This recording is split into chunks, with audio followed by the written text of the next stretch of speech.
if you can laugh in the middle of heartache, then you've just kicked its ass.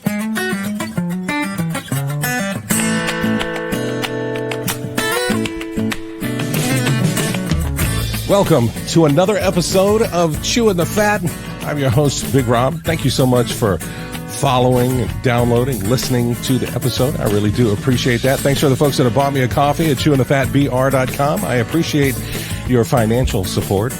And also, welcome to our episode sponsor, the Black Cat Picture Show International Film Festival. That'll be happening here in Augusta at Le Chat Noir in August from the 19th through the 21st. If you are a filmmaker, I encourage you to go ahead and get your film entry in now at blackcatpictureshow.com. I am so excited about my guest today. We have been trying to get together for a while. He is an artist. He is a graphic designer. He is an amazing, very non-robot human. Please welcome Leonard Porkchop Zimmerman. Hello. Hello.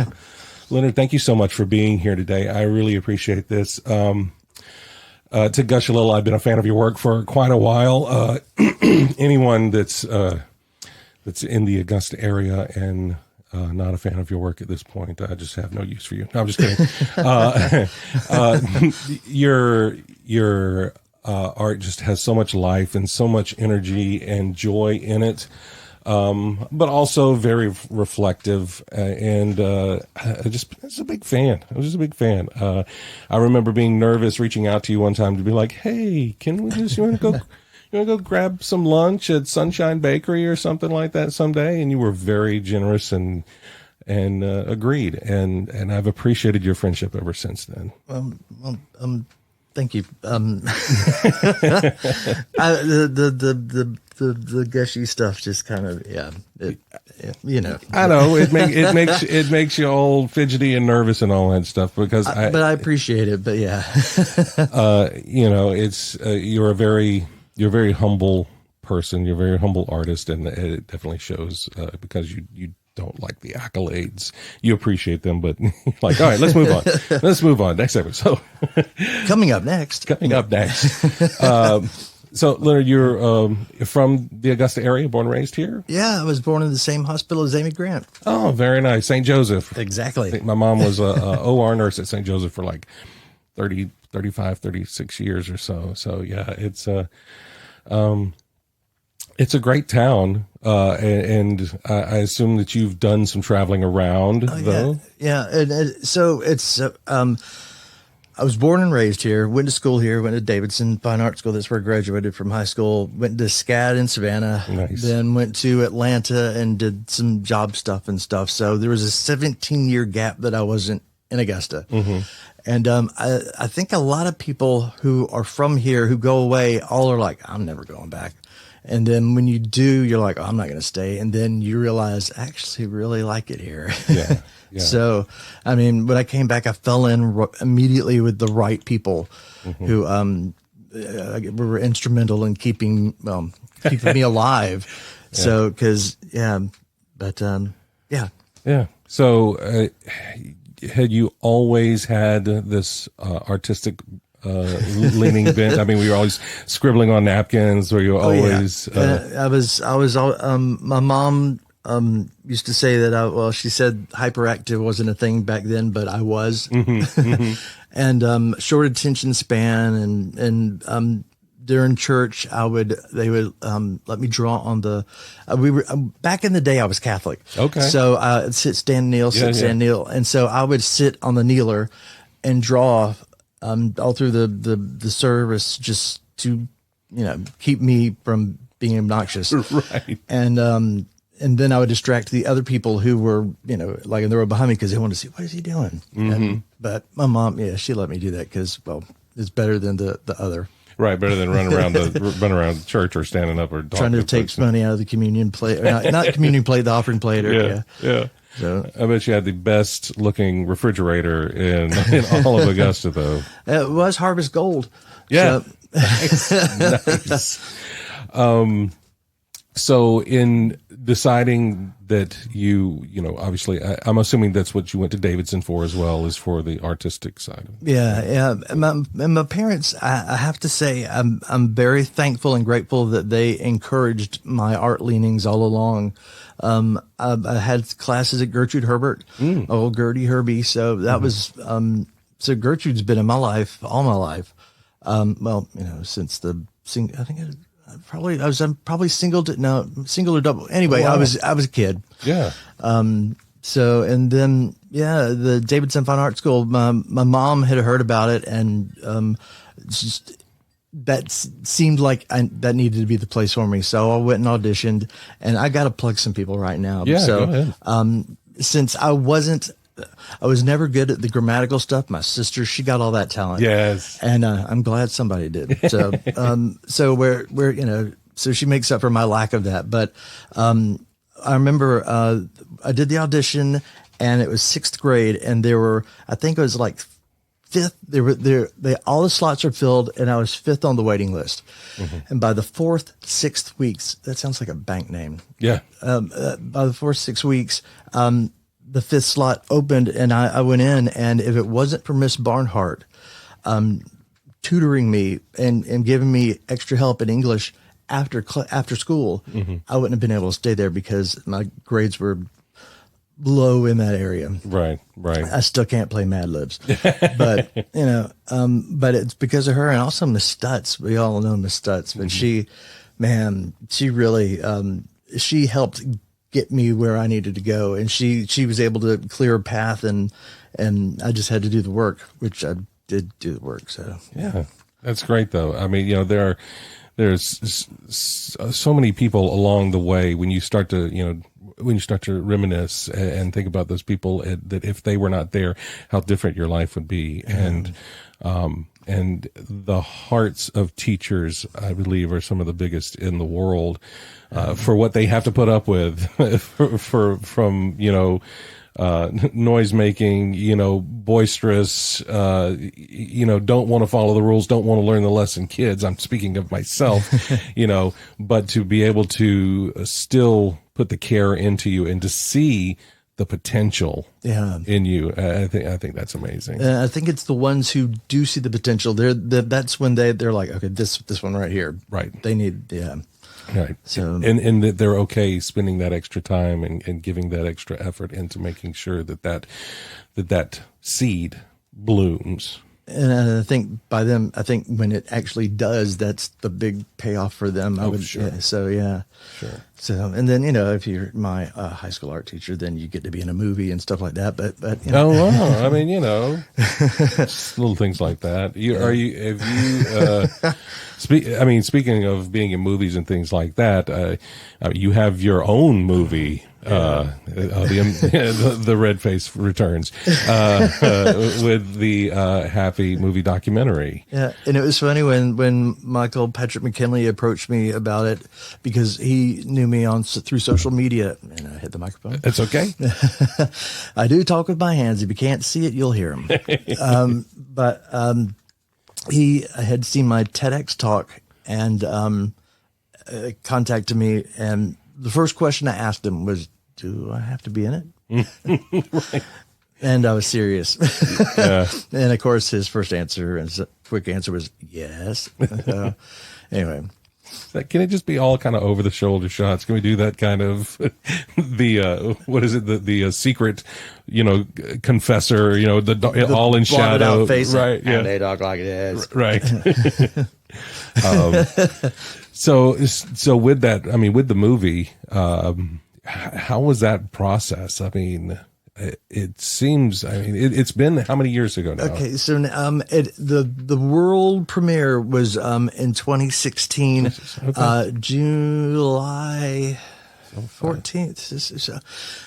I should know the date, but it was early July. It was after the 10th. It was maybe 14th. Anyway, it was July 2016 at the Imperial, and we almost had the place sold out, which would have been.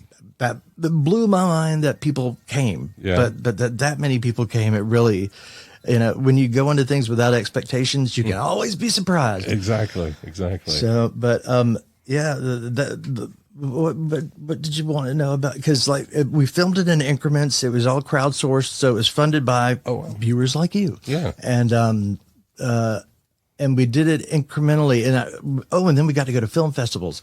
And it's an international award-winning documentary. Nice. Which sounds really kind of snotty, but it's a fact. It's a fact.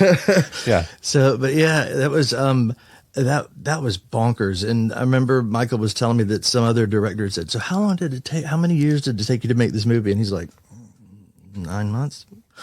Or it was something like that, because I mean, he had it planned out. He knew what he wanted to get done in his blocks of time. Well organized with that.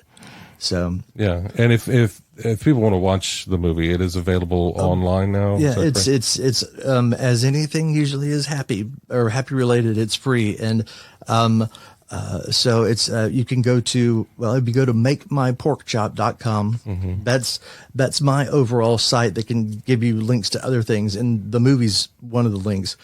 Or you can just go to happydocmovie.com. Nice. But the Make My Pork Chop will take you everywhere. Yeah, and now that you've mentioned Make My Pork Chop, where did the nickname Pork Chop come from?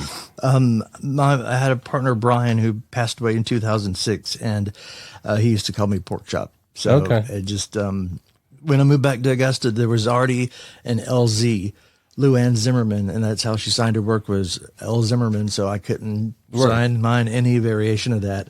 So I was like, Pork Chop, done. Perfect. So, and what a great memorial to Brian as well. I mean, yeah. And in your work, like I said, it has this childlike joy about it, depending on which kind of series you have. I mean, you've got the happy robot with the light bulb. You've got Tommy, the more square robot. He's like a Bakelite radio, I always think of. So,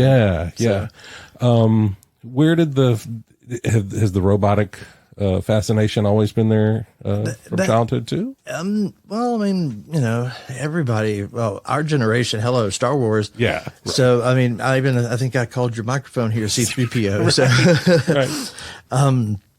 But it was one of the first things I did when I moved back to Augusta. I participated in Art 45, which became Artzilla, and that was and Jason Craig and Jay Jacobs I met them back then. So they were two of the people who helped me get on my track and stay on it. But that was the first painting I did, was two robots hugging. One was kind of giving like a big bear hug to the other one, but it just it did what I needed it to do, which was just show that this guy needs a hug. But and also I was going to write on there, in the middle of the night, I'll hold onto the tight. In the middle of the night, I'll hold onto you tight so both of us can feel protected, which is a line from a Garbage song, Tell Me Where It Hurts. I don't know if I actually wrote that on there, but I think that's what I called it. So yeah, it's a mouthful. Yeah, no. It's for me, it's fascinating to see how the artistic mind works. It's a hamster wheel with a cracked down hamster, and they're going. It's just kind of slinging things out the side. It's like, and sometimes it's all. So in your style, and I mean, because like I said, that's your personal art. Like I said, you're a graphic designer as well. You work for a great company here in town, doing all kind of artistic pieces elsewhere. And I would assume that it's more freeing in doing your own stuff, because you kind of don't have those boundaries. You don't have the lines on the comic book. Yeah, and the coloring book. But sometimes, I feel very fortunate to work at Ware Stewart, because I think this will be my 13th year or 14th. Well, 14. It might be 13. I can't do math in my head right now, but yeah, I mean, that's longer than any relationship I ever was in. So, wow. But there's been a lot of freedom there too, because if I have some wacko jacko idea for something, they'll gladly hear me out, and sometimes we'll end up doing the deck of strip poker cards because it's appropriate. Right. That's awesome. And speaking of some of the projects that you guys have done, you're wearing one, I'm wearing one, the We Give a Shirt project, that came about, as the pandemic kind of raged on, and once they went past 3 weeks, 3 months, okay, we're still in this, and you guys decided to help these local businesses by creating different one-off design T-shirts from your art department. All of your designers and stuff had hands in different things, but to then sell them to help these small businesses stay alive. Yeah, and all the business had to do was agree to let us do it, because then we designed it, and that was, oh my God, it was like running with scissors. Yeah, because it was just like I'm getting excited. That's Boys good. and Girls Club, they had the burger battle, and I'd always wanted to do something with Angus O'Patty, who's their mascot, who's the angry hamburger. Yeah. Angus O'Patty, and so there We Give a Shirt was about, well, it was for the Boys and Girls Club, but it had Angus O'Patty on it. Yeah. And I finally got to get an Angus O'Patty shirt. But that's just one example. And we haven't talked about it yet, but we're doing we give a shirt for the water tower project too. Yes, but we can talk about that later, or So I just wanted to say, kudos to you guys for that idea, for having the heart to look outside of yourself and your own four walls of how are we going to survive. It's like, how can we help others survive in this town? And I think some of these businesses here in town are so much like that and have that same type of heart. Even you as an artist, you have that heart to give back to this town, and to these places that are here, from your mural work, to all of the different things that you're a part of, including the Happy Button series, the Happy Stickers. You've got the post office box where people can just send that S.A.S.E into you, and if you don't know what it is, Google it. That's right, and get happy stickers that go all around the world. And as you said, the next project you have coming up is the Happy Water Project, right? Yeah. So Project Happy Water, actually, the idea has been around for years, because if you look at my paintings all the way back, I put a smiley face on a water tower many, many years ago, and I think it was coupled with the Space Needle. I think they were two paintings that went together. I think that was the first time I ever painted that, and I was like, man, if I could get my hands on a water tower, I would, I'd turn it into a big happy robot. But that also goes back to my childhood, because I lived on a dead end street, and in the fall, particularly in the fall, you could sit on the front porch and look out, and there was a parting in the trees, and there was this water tower that was looking at me, and it was one of the ones behind Dixie Cup. Yeah. So, because we lived off of Hurd Avenue on Spring Hill Terrace, we were the last house in the dead end, and so, I had to make up my friends, because, so I guess I've been doing it all my life. But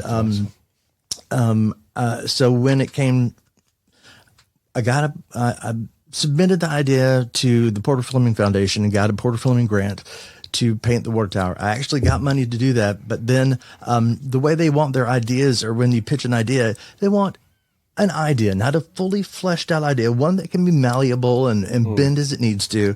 So you don't need to go get all the specifics. Well, I had no idea how much money it cost to paint sorry. Nope, you're good. Paint a water tower, because it was a lot of money. Yeah. So long story short, too late, Leonard. We ended up having to get a nonprofit organized. And so now I work with a team of people. There are 5 of us who all have specialties, and because organization is not mine. Talking to strangers is not mine. Yeah. I can, but I'm all cringy anyway. But so we have a media person who sends out press releases. Pierce with the good hair. He is so good with that stuff, and he's been able to get information in front of people. Hit the microphone again, but yeah, and then we have a treasurer and all this. So it's like all these things, and I can't even touch the money. So there's we just recently had our first kickoff fundraiser, and we made I think the first number we sent out was $11,000, and we ended up, I think it was actually closer to 12, so we're at 15% of our goal right now, ish. And then we have the We Give a Shirt thing where we just launched that on a Friday, the 6th of May. So it'll run for 2 weeks, and then by June, people can be getting their shirts. That's awesome. Which I'm excited about that. But it's just, I was making the joke that it takes a village, to get some stuff done. And that's it. You're looking for the idiot. So, but somebody's got to dream the big stuff and try to do it. And Neil Gaiman says that if you don't know it's impossible, it's easier to do. Absolutely. Yeah. I mean, until someone says you can't do that, there's no reason to think that you can't. And even if somebody says you can't do that, why should I take your word for it? Right. Who are you? Yeah. That's awesome. And so, backtrack just a bit. Okay. Your original water tower that you used to watch as a child, I didn't realize I used to watch that same water tower. I used to live off of Freeman Court, which is down the railroad track side, and so we could see that same water tower behind Dixie Cup from our little cul-de-sac that was there. That is so cool. And the plural of cul-de-sac is cul-de-sac. Cul-de-sac. Yeah. Okay. That's French, unless the Gilmore Girls were lying, because that's where I got that fact from. But yeah, that is so cool. And so Dixie Cup, there's the one squat, kind of short and fat one with the little lid on it, water tower. Then there's another one kind of off just a little bit on the other side of the train tracks, and then there's a tall black one with no top. That's the one that and if you do Google Maps, you can look inside and see what's inside of it. Oh wow, creepy. Oh, there's creepy stuff inside. Well, I mean, no, it just stuff like that, like empty. Anyway, I have a funny thing about closed off interior spaces or unenclosed interior. The Sacred Heart, that big space inside wigs me out. Really? And the swimming pool in Tax Slayer, which used to be the YWCA. Yeah, that swimming pool is still under the floor. Oh wow! Well, I mean, I'm assuming that they just drained it, but they didn't fill it in. No, it's drained. It's completely dry. It is not filled in, but it is. So there's a void there, right? But it is structurally sound, and they built, so it's up to OSHA code and everything, so it's totally safe and fine. But me just knowing that there's an empty space down there, there's a void below the floor. Wow. That's crazy. I won't tell you about the void below the floor in this house then. Whoops. Okay, I'm out of here. So with the water tower, you guys, is there a specific water tower you guys are looking at doing, or is that part of the process? So the one that we've honed in on, and the one that we have estimates on, and the one that we have talked to the building owner and et cetera, and I believe there's so much red tape. I can imagine. But it's the JB White's building water tower. Oh wow! So because we figured, which was not my original one, because I was going to do the one from my childhood, and then but that one since has been purchased by, I forget who it is, but they're renovating the area over there, and those will be new apartment homes. Oh, wow. And so I believe Historic Augusta said that they can't paint that water tower for 5 years. I don't know the reasons, but I'm sure that there's some sort of age or something like that, or whatever falls out of whatever. Yeah. So I couldn't even paint that if I wanted to. Right. And in me saying paint it, I am not going up on a ladder and painting. We are hiring a company that what they do is they repair, update, fix, and paint, prime, sandblast, all that. So it will be professionally done. And one of the reasons it costs so much is because this should be a 30-year paint job. Right. 20 to 30. I don't think I made that number up, but right. But I've looked at a lot of paperwork, so I can't remember. But it's 20 to 30 years, and it would be truly a beacon of howdy ho in downtown Augusta. That's awesome. And so anybody coming from South Carolina or from the Hill, that's going to be looking right up at them and smiling at them. That's awesome. So obviously the water tower itself, this is just me nerding out on technical parts right here. It's a three-dimensional object. Or is it going to have multiple smiles on it? Like on all the compass points or something, or so the since you can basically see half of it at one time, the way the current design or what I proposed is one side is the face, and I've chosen the west side, the one that faces west. So I'd be looking at Atlanta and up the hill in Calhoun Expressway, and then the opposite side. I had proposed to have the JB White's, the old JB White's logo on it, or I think it just is White's. And then there was something else under it, but yeah, or I think it might just say Augusta, Georgia. But so that way it's honoring what it was a part of, because I feel that was important. And while it being yellow, it would not be historically correct. It would be giving homage to or saying right to its original kind of purpose and all like that. That's really cool. That's really cool. And that's another one of those things about like your style, your artwork. Again, the care you have in all of the little bits and pieces that you put into it. It's not just slapping paint on canvas or something. There is so much thought that goes into it and so much heart that goes into it. And for the people who don't see like an underlying message in some stuff or see those details, that's fine. Right. But for the people who do, it's just it's a little bit more, it's the reason I do this stuff. Right. So. Right. It's kind of like, if you go back and watch, Tom and Jerry cartoons now as an adult, you notice all of the things that were in those cartoons that were definitely not for children at the time when you were, when you were watching them, sitting cross-legged, eating a bowl of cereal in front of the TV as a child. You're like, I didn't get it then. It's layers. And how many times was Bugs Bunny in a dress? Right. Yeah. So, but yeah, so I love that. And so that just, again, gives it more universal appeal, so that it can be enjoyed by everyone. And again, I think that's a hallmark of you, Leonard. And when it comes to stuff like that and the murals, it's like, this is my hometown. This town has, when I was broken, this town hugged me and made me feel okay. And so it's like, I feel, and I felt the love from the community, and so I feel like it's wrong to not give that back.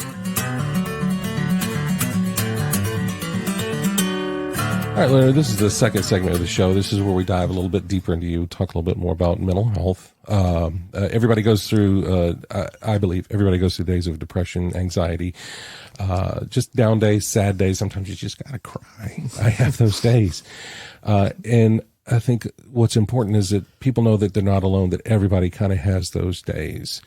And, sometimes as artists, we feel that deeper than other people. And again, those are things that then spew over into how we present our art.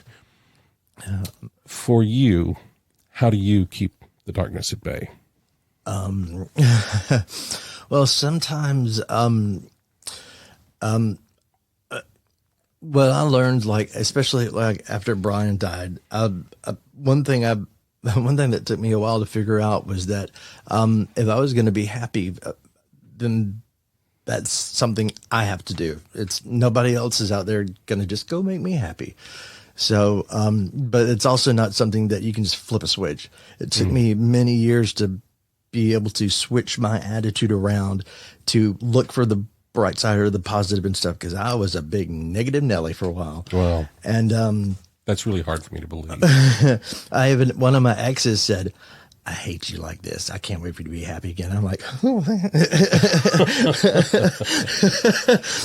So I can remember him saying that to me. I was like, ooh, girl. But I have different mechanisms and things, and I had years of therapy. So, and anybody who is doesn't think they can go talk to somebody or they don't see the worth in it, let me tell you, it's totally worth it, especially if you find someone you can connect to and you can be completely honest with. That's the thing. It's like you can't gloss over stuff or tuck stuff away. You can just, if you can be completely transparent, that makes it so much better. But even with that transparency, you can't always be transparent with or completely transparent with everybody. You know, like there's like some people in your family don't need to know everything, but somebody needs to know. But, you know, and some people aren't made or able to handle. But like, and also like with my family on certain subjects, we've agreed to disagree. And so we actually get along really well because we know what topics are just moot. And I love you anyway. Right. So, but I used art therapy for many years to help me when I had heavy stuff going on. And even to this day, I have a sketchbook right here that I could probably flip to a couple of pages and say, this is, yeah, they're my sketchbooks. Woo, if y'all knew how to read those pictograms, all of them, I mean, everything's in there. But I found that on some days I can use going outside and looking at the clouds. If I can catch a sunset, if it's been a lousy day, if I can just see that sky, and please, sky, give me a couple of little puffy clouds with some oranges or something, or maybe some God's fingers, you know, when you get the shadows going across the sky, all of that stuff, it just kind of resets me. And that doesn't always work, but it usually helps lighten stuff. And I've also found, if I can change my scenery, like if I've gotten into a way of thinking like if, May 19th is Brian's anniversary date. And I think this year is 16 years. And I already know that's I know what's coming for me. And, but if I can prepare myself by, giving myself something to do or have a goal of, you know, well, we're going to go have, we'll have Peeps, Brian's favorite candy. That is a lie. He hated Peeps. I hated him too. That's a story all in itself. But you know, if you have things to look forward to, that can help offset some of the holidays or anniversary dates, you know, that are coming up. And my dad passed away. That one's still fresh.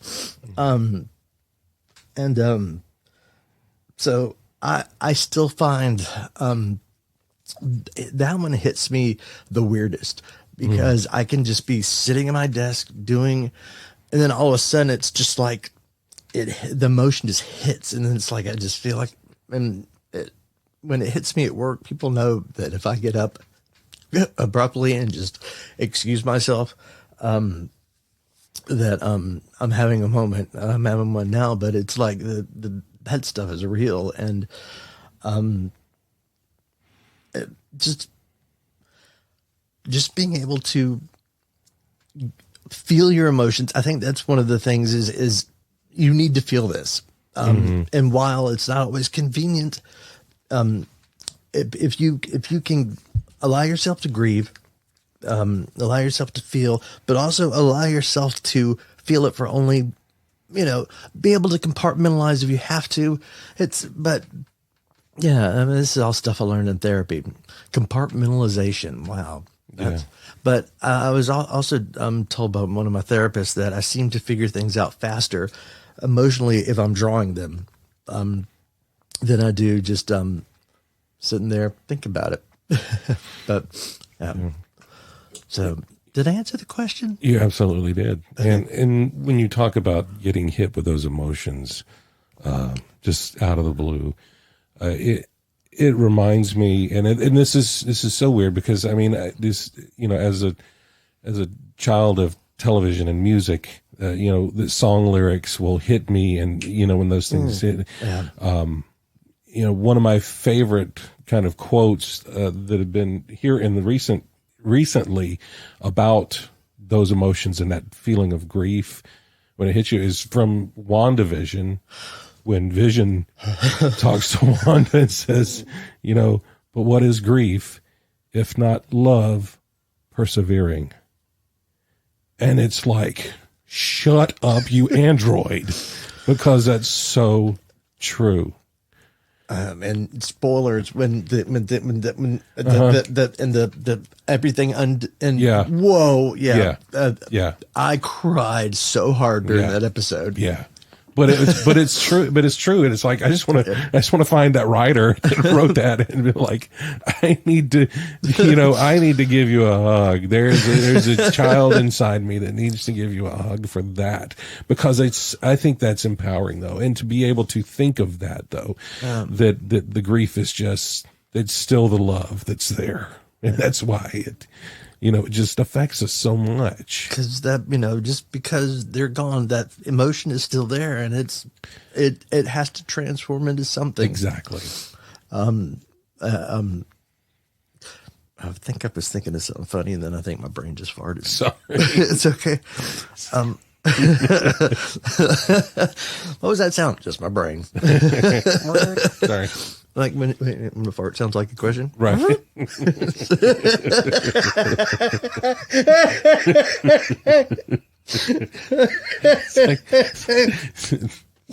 question's like, I didn't know if that was just a fart or if there was more to it. I might have to run to the bathroom real quick.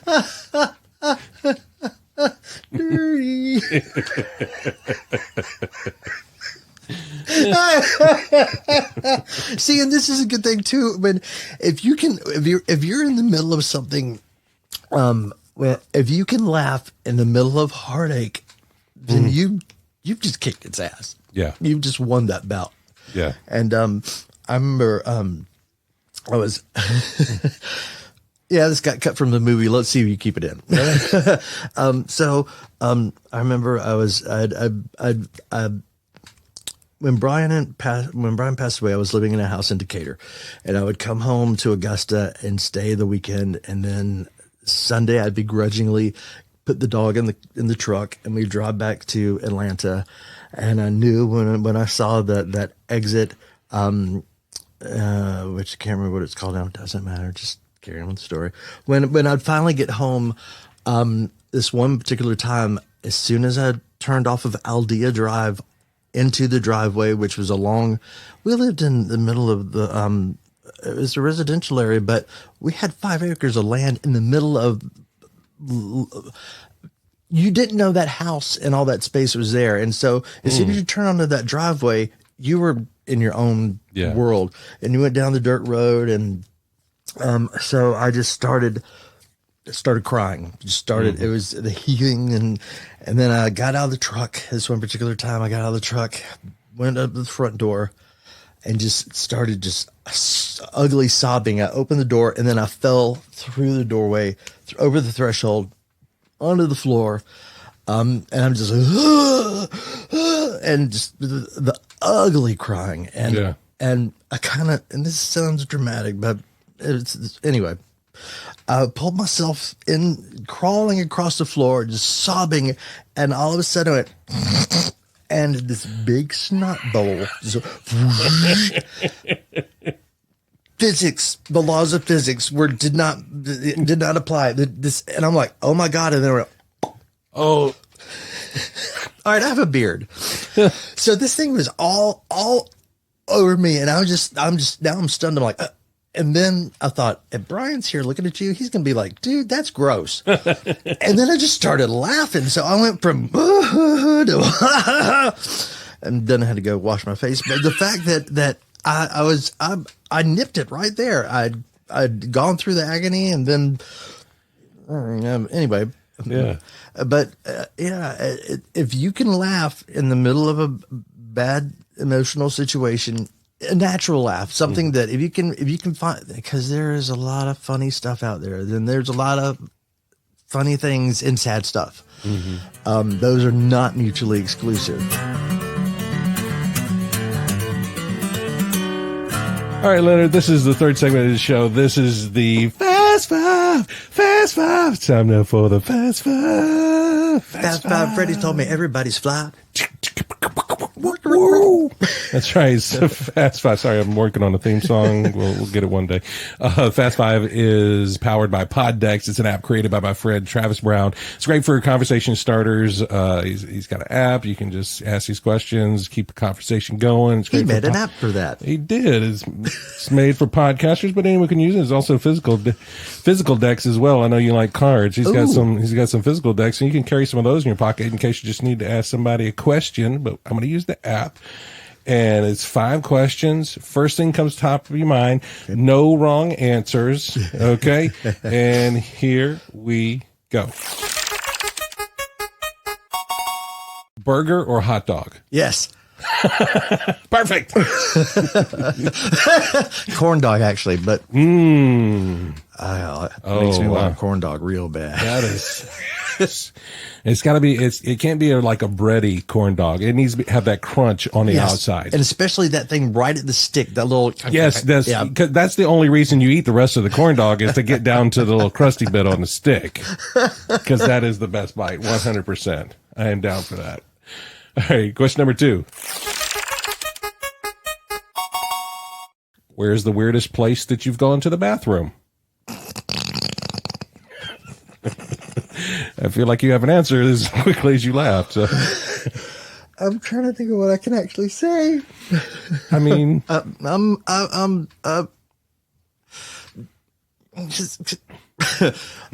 because everybody's like done it in the yard or behind your truck wow, I've got the coolest place I've gone to the bathroom was the Guggenheim. That bathroom's round. Oh, wow. Yep. Okay. I think it was round. The coolest bathrooms, though, were in London, England. Mm-hmm. Those bathrooms are badass. I mean, everybody had a cool bathroom. I actually have videos on my phone of all the bathrooms I went to. Not you using the bathroom, no, just the bathrooms. Just the bathroom. Okay. Just the bathroom. Okay, great. Yeah. That's awesome. All right, question number 3. Who was your biggest mentor or teacher this year? What year is this? I know we're not far into the year. We're just into May, but have you had like a real big teacher in the last 5 months or a mentor that's really meant a lot to you? Oh man, and this is not fast, and this is not. Yeah, this is a tough one because the other day somebody really aggravated. I'm like, well, they taught me a lesson.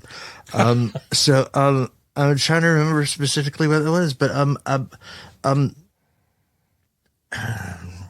feel like I'm bombing this question. No. I mean, it's. And seriously though, if you can walk away from a bad situation feeling like you've at least learned something, because if you're going to legally be tied in with somebody, you need to not know a lot more about them than just that you think they're nice. So how's that for some advice? Okay. And that's also vague. Yes, vague, but that's fine. That sounds like a very non-legally binding answer. So that's good. That's good. No, I definitely understand what you're saying. So sometimes life can be its biggest teacher and mentor. And just like agreeing to do a movie, I didn't think it all the way through. There are other things that you just need to really think stuff through more. So that's actually one of the things I've been learning is to find out all the answers. There you go. All right. Question number 4. If you could go back in time and give your younger self one piece of advice, what would it be? Invest in plastics. No, no, I've actually already thought about this, and I would just tell myself that you will be okay. Yeah. No matter what you think has just been thrown at you, you're going to be okay. Yeah. I think that's a lesson that everybody needs now, whether you're, maybe you're your youngest self now that you need to, it doesn't matter what time you go back and learn this lesson. I think that's a great lesson that everyone needs to know. All right. And question number 5. What brings you joy? that delivery person who's bringing that pizza or that Chinese food. Nice. New Ming Hua is, I just had to give them a plug. That's good stuff. Yeah, that's my comfort food right there. Yeah. Do they deliver? They do, because I've been able to order it from the house downtown and have it delivered to my mom's house, who lives in Augusta, but she's out by Target. Yeah. So they're close enough to deliver to her, and then you just go get it. Yeah, that's like a twofer for you, though. You get mom and New Ming Hua. Oh, yeah. And then I do laundry. Woo, it's a weekend. That's awesome. That is awesome. And then we'll do the Happy Meal. So I've been trying to do that at my mom's.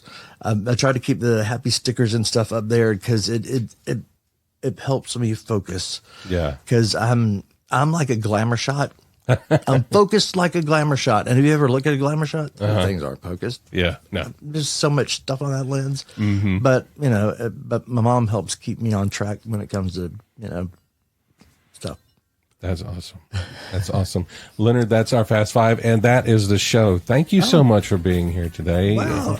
You know what? It took all that to get here, but I feel this is totally worth it. I really got to get a couple of laughs out of this, too. Good. I appreciate you being here. Like I said, I know it took a lot of rescheduling and all like that, but gosh, it was really a pleasure to have you here. If folks want to keep up with you, what's the easiest way for them to find you? Well, there's I'm usually very vocal on Facebook.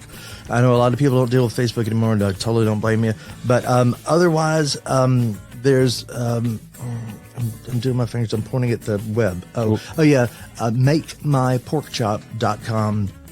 And that has links to our information on how to get stickers, because I will send you stickers, and usually and the happy stickers I'll send you, usually there's a surprise, and I usually will draw on the envelope, and all it takes is a self-addressed stamped envelope. And if you don't know what that is, Google it. And I have a FAQ on the website that tells you what these things are and answers to many other questions you might have. That's awesome. So check out the website, makemyporkchop.com. Of course, we'll put that link in the show notes, and you can always find more about the guests on my website at chewinthefatbr.com in the guests section. Again, Leonard.